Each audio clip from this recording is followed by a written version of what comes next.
नमस्कार, न्यूज़ 18 पर स्वागत है आपका। मैं हूं आपके साथ सुहानी मलिक। घोसी विधानसभा के घमासान का ऐलान हो चुका है। 5 सितंबर को वोटिंग होगी और 8 को नतीजे आने हैं। सपा विधायक रहे दारा सिंह चौहान के बीजेपी में शामिल होने के बाद ये सीट खाली हुई है और अब बड़ा सवाल कि लोकसभा चुनाव से पहले इस अहम उपचुनाव में कौन सी पार्टी किसे उम्मीदवार बनाएगी। क्या बीजेपी दारा सिंह चौहान को उतारेगी, जो 18 महीने पहले 2 बार पार्टी बदल चुके हैं, या फिर सपा से सुधाकर सिंह का नाम चर्चा में है, जो कि 2019 के उपचुनाव में महज 1777 वोटों से हारे थे। दरअसल उत्तर प्रदेश की घोसी विधानसभा सीट पर होने वाले उपचुनाव के लिए तारीखों का ऐलान हो चुका है। घोसी सीट पर 5 सितंबर को वोटिंग होगी और 8 सितंबर को रिजल्ट आएंगे। समाजवादी पार्टी से विधायक रहे दारा सिंह चौहान के पार्टी और पद से इस्तीफा देने की वजह से घोसी सीट अब खाली हुई है, जहां उपचुनाव होने हैं। दारा सिंह चौहान अब बीजेपी में शामिल हो चुके हैं। 2022 के यूपी विधानसभा चुनाव में घोसी सीट पर सपा से दारा सिंह चौहान ने जीत हासिल की थी और दारा सिंह चौहान को कुल यहाँ जो वोट मिले थे वो बीजेपी के जो विजय राजभर थे उनसे ज़्यादा मिले थे जब वो इस सीट पर जीते थे।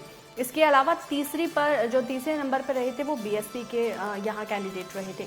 ऐसे में दारा सिंह चौहान के सपा और विधायकी पद से इस्तीफे के बाद एक बार फिर से घोसी सीट पर उपचुनाव होने जा रहे हैं। आपको बता दें कि 2017 में सपा ने सुधाकर सिंह को टिकट दिया था।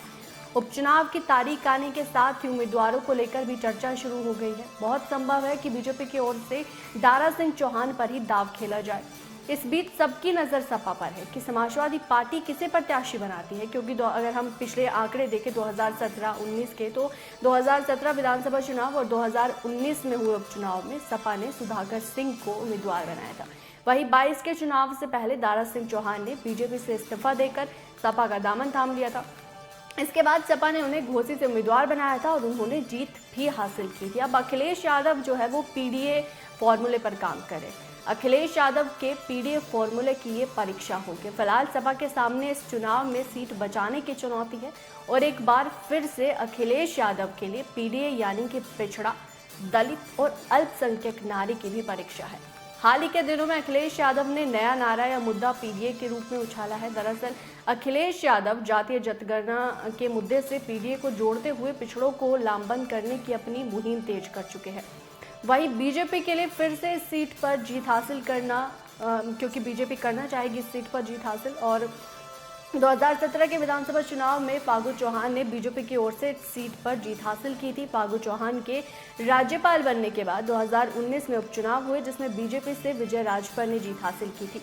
ऐसे में सपा और बीजेपी की प्रतिष्ठा दांव पर होगी इस सीट को लेकर। आपको अगर हम यहाँ के जातीय जो समीकरण है वहाँ की अगर हम बात करें कि अखिलेश यादव के पीडीए की जो परीक्षा होगी, क्योंकि यहाँ 4.20 लाख यहाँ मतदाता घोसी सीट पर मुस्लिम वोटर्स है, 75,000 दलित है और अगर हम यहाँ यादवों की बात करें तो 56,000 है, राजभर 52,000 है, चौहान वोटर यहाँ करीब 46,000 है। इस जातीय समीकरण की वजह से सपा जीत की उम्मीद तो कर रही है, लेकिन दारा सिंह चौहान की पूर्वांचल में पिछड़ी जाति से आने वाली लोहिया चौहान बिरादरी में अच्छी पकड़ है। अब वो बीजेपी से मैदान में हो सकते हैं। वहीं सुभाषपा प्रमुख ओम प्रकाश राजभर भी अब एनडीए का हिस्सा बन गए हैं। ऐसे में घोसी सीट पर लड़ाई दिलचस्प होने वाली है।